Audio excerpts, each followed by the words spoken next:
आज हम एक्सप्लेन करने वाले हैं 2010 में आई हुई मूवी प्रेडेटर्स। तो कहानी की शुरुआत होती है रॉयस नाम की एक सोल्जर से, जो आसमान से ज़मीन पर गिर रहा होता है और तभी उसको होश आता है और वो खुद को इस जगह में देखकर कुछ समझ नहीं पाता। बड़ी मुश्किल से वो अपने पैराशूट को खोलते हैं और तब तक वो ज़मीन के बहुत ही करीब पहुंच चुका था और फिर ज़मीन पर गिर के वो बेहोश हो जाता है। और फिर वापस होश आने के बाद वो देखता है वो अब बहुत जख्मी हो चुका है और अभी उसके पास एक गन भी है। और थोड़ी देर बाद उसके सामने और एक आदमी गिरता है आसमान से और फिर वो आदमी रॉयस की तरफ अपनी बंदूक तांग देता है, ये सोच के कि वो उसका दुश्मन है। उसका नाम चुचीलो है। तभी उनके सामने एक इंसान का डेड बॉडी गिरता है और वो लोग समझ जाते हैं वो एक दूसरे के दुश्मन नहीं है, कोई और इंसानों का शिकार कर रहा है। पर तभी उनके ऊपर मशीन गन से कोई फायर करता है और वो दोनों छुप जाते हैं और फिर मशीन गन का गोलियां खत्म हो जाते हैं और वो आदमी रिलोड करने लगता है। पर रॉयस चुपके से जाके उस आदमी के सर पे अपने बंदूक तांग देता है और कहता है तुम गलत आदमी पर शूट कर रहे थे, हम तुम्हारे दुश्मन नहीं हैं। और वो आदमी कहता है मेरा नाम निकोलाई है, मैं एक युद्ध के मैदान पे था। तभी उसको एक रोशनी दिखाई देता है। उसके बाद आसमान से वो जमीन पर गिर रहा था और इतना ही उसको याद है। और यही सेम रोशनी उन्हें भी दिखाई दिया था। और फिर उन्हें और एक शोल्डर दिखता है इजाबेला नाम की, और वो कहती है कि उसने और भी पैराशूट्स देखे हैं आसमान से गिरते हुए। और वो लोग उन पैराशूट गिरने की दिशा में चले जाते हैं और हैंजो नाम का एक आदमी उनका पीछा कर रहा था। और वहां जाके वो लोग देखते हैं कि जो लोग आसमान से गिरे थे वो अभी एक दूसरे के साथ फाइट कर रहे हैं, जिनमें से एक आदमी का नाम स्टैन था और एक का मोम्बासा। स्टैन कहता है और एक आदमी पेड़ पे लटक रहा है और उसका नाम एडविन है। नीचे उतर के वो कहता है वो एक डॉक्टर है और अभी उन्हें कुछ भी मालूम नहीं है कि वो लोग कहाँ पे हैं। थोड़ी देर बाद उन्हें हैंजो मिलता है जो एक बड़ा सा मशीन की तरफ देख रहा था और उस मशीन के पास बहुत सारा इंसानों का हड्डी गिरा हुआ था। ये देख के उन्हें कुछ समझ में नहीं आ रहा था। फिर निकोलाई कहता है ये एक टेस्ट हो सकता है हमारे मिलिट्री के लिए, पर इजाबेला कहती है यहाँ कुछ अलग ही हो रहा है। फिर रॉयस उन्हें कहता है कि वो लोग उसके साथ आए एक ऊंची पहाड़ पे, जहाँ से वो लोग देख सके कि इस जंगल में क्या हो रहा है। फिर सब लोग रॉयस का पीछा करने लगते हैं। रास्ते में जंगल में उन्हें जहरीली पेड़ मिलते हैं। फिर थोड़ी देर चलने के बाद इजाबेला रॉयस से कहती है ये जगह कुछ अजीब सा है। फिर वो एक पेड़ के पत्ते तोड़ के पानी में रखता है और वो पत्ता गोल गोल घूमने लगता है। और रॉयस कहता है जब से हम यहाँ आए हैं सन थोड़ा सा भी हिला नहीं है, और कहता है इनमें से कुछ सोल्जर्स है, कुछ माफियाज, और स्टैन एफबीआई का मोस्ट वांटेड आदमी है। और कहता है हम कुछ सोच समझ के चुने गए हैं। फिर वो लोग चलने लगते हैं। थोड़ी देर बाद उन्हें रास्ते में बहुत सारे पिंजरे मिलते हैं और ये देख के उन्हें कुछ भी समझ में नहीं आ रहा था कि उनके आसपास क्या हो रहा है। पर वो लोग रुकते नहीं है। थोड़ी देर बाद वो लोग एक ट्रैप में फंस जाते हैं, पर वो लोग खुद को बचा लेते हैं। और फिर उन्हें एक डेड बॉडी मिलता है, जिसको देखकर एडविन बताता है कि ये 2 हफ्ता पुराना हो चुका है। उस बॉडी के पास से एक डायरी मिलता है जिस पर लिखा हुआ था वो आदमी यूनाइटेड स्टेट का स्पेशल फोर्स था। रॉयस कहता है अगर ये आदमी इतना बड़ा ट्रैप सेट किया है तो जरूर एक किसी इंसान के लिए नहीं होगा। फिर मोम्बासा को पेड़ से कुछ आवाज सुनाई देता है, पर पेड़ पर कुछ नहीं होता।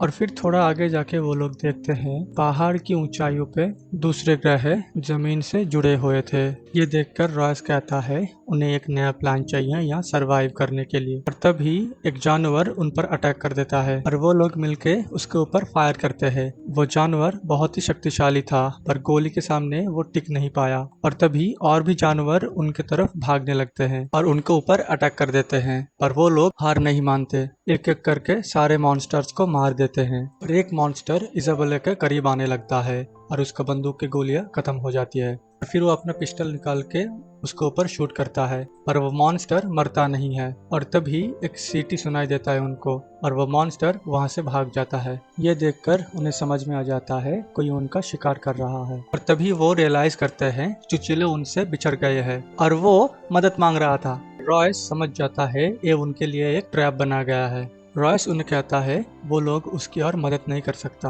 पर इजाबेला उसे शूट करता है और उसके दर्द से उसे मुक्ति देता है। फिर वो लोग दुश्मन की कैंप में पहुंचते हैं, जहां उन्हें बहुत सारे बोन्स दिखाई देते हैं। फिर उन्हें एक प्रेडेटर दिखता है जो एक पिलर से बंधा हुआ था। करीब जाते ही वो चीखने लगता है और इसी बीच दुश्मन उन पर हमला कर देता है। पर रॉयस उन सबके साथ नहीं था, वो इंतजार कर रहा था ताकि दुश्मन बाहर आके हमला करे। और मोम्बासा दुश्मन की ट्रैप में फंस जाता है और वो उधर ही मर जाता है और दूसरे लोग उसे छोड़ के वहाँ से भाग जाते हैं। पर प्रेडेटर के पास हाई एंड टेक्नोलॉजी था, वो लोग इनविजिबल भी हो सकते थे और इसी का फायदा उठा के वो लोग इंसानों का शिकार करते हैं। पर इसाबेला रॉयस को दोष देता है क्योंकि रॉयस को मालूम था वो एक डेथ ट्रैप था। पर रॉयस कहता है वो उन्हें मालूम है वो किन के खिलाफ लड़ रहे हैं। फिर वो लोग प्रेडेटर के लिए एक ट्रैप तैयार करते हैं और एडविन को बेट बनाता है। और जब प्रेडेटर आके एडविन का पीछा करते हैं वो लोग मिलके उसे मार देते हैं। पर करीब आके इजाबेला देखती है कि उन्होंने तो गोली मिस कर दिया था, पर ये प्रेडेटर मरा कैसे है। और तभी उनके पास और एक प्रेडेटर आते हैं, पर वो एक आदमी था जिसने प्रेडेटर का सूट पहना हुआ था और उसका नाम रोलैंड है। और वो बताता है उसी ने उस प्रेडेटर को शूट किया है। रोनाल्ड उन्हें एक टूटा हुआ शिप में ले जाते हैं जहां वो रहता था और कहता है 10 साल बीत गए हैं तब से वो इस जगह में फंसा हुआ है। और ये भी कहता है कि वो प्रेडेटर्स हर साल वापस आता है और जो बड़े प्रेडेटर्स होते हैं वो अपनी ताकत दिखाने के लिए छोटे प्रेडेटर्स का शिकार करते हैं और इंसानों का भी। रात में शिप के अंदर आग लग जाता है और वो आग रोनाल्ड लगा के भाग जाता है, पर रोनाल्ड ज्यादा दूर भाग नहीं पाता। एक प्रेडेटर उसके सामने आता है और उसे मार देता है। फिर वो प्रेडेटर उनके कैबिन तक पहुंच जाता है, पर वो लोग दूसरे रास्ते ढूंढ के वहां से भागने का कोशिश करते हैं।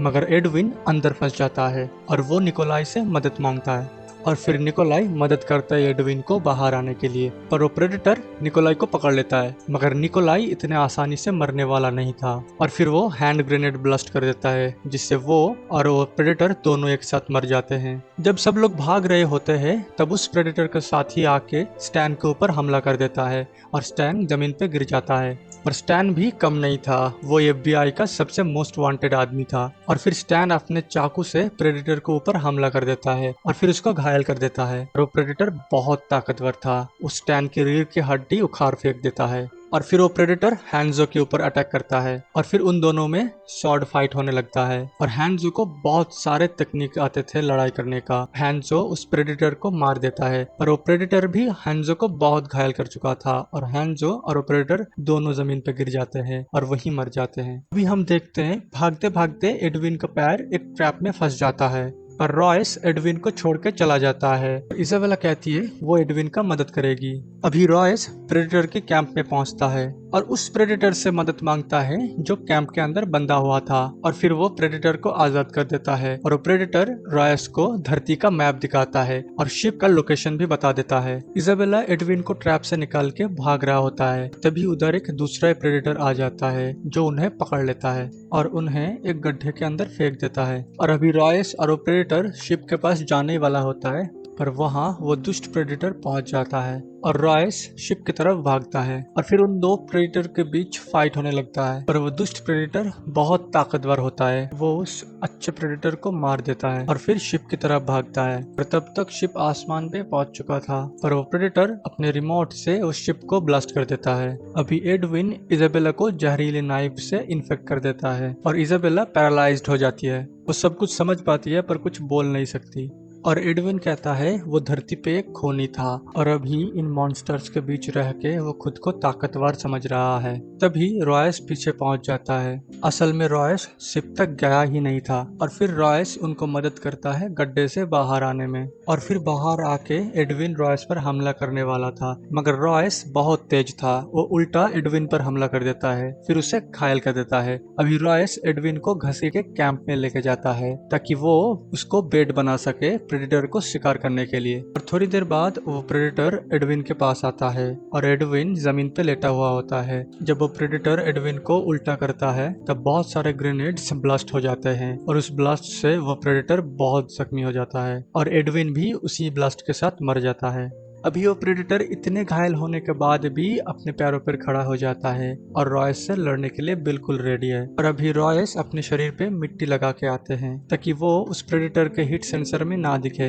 फिर रॉयस उस प्रेडेटर के चारों ओर आग लगा देता है और उस प्रेडेटर को आग के बाहर कुछ भी नहीं दिखाई देता है और रॉयस चुपके से उसके ऊपर हमला करने लगता है। फिर वो प्रेडेटर रॉयस की हार्ट बीट देख लेता है और उसके ऊपर फायर कर देता है और रॉयस जख्मी हो जाता है। फिर वो प्रेडेटर रॉयस को मारने वाला होता है, तभी इजाबेला अपनी गन से उस प्रेडेटर के ऊपर फायर करता है और फिर रॉयस उठ के उस प्रेडेटर का धड़ सर से अलग कर देता है। और फिर अगले दिन सुबह वो लोग देखते हैं आसमान से कुछ पैराशूट्स नीचे उतर रहे हैं और रॉयस इसाबेला को कहता है और अभी मेरे को मालूम है कैसे इस जगह से हम निकल सकते हैं, और मूवी यहीं पर खत्म हो जाती है।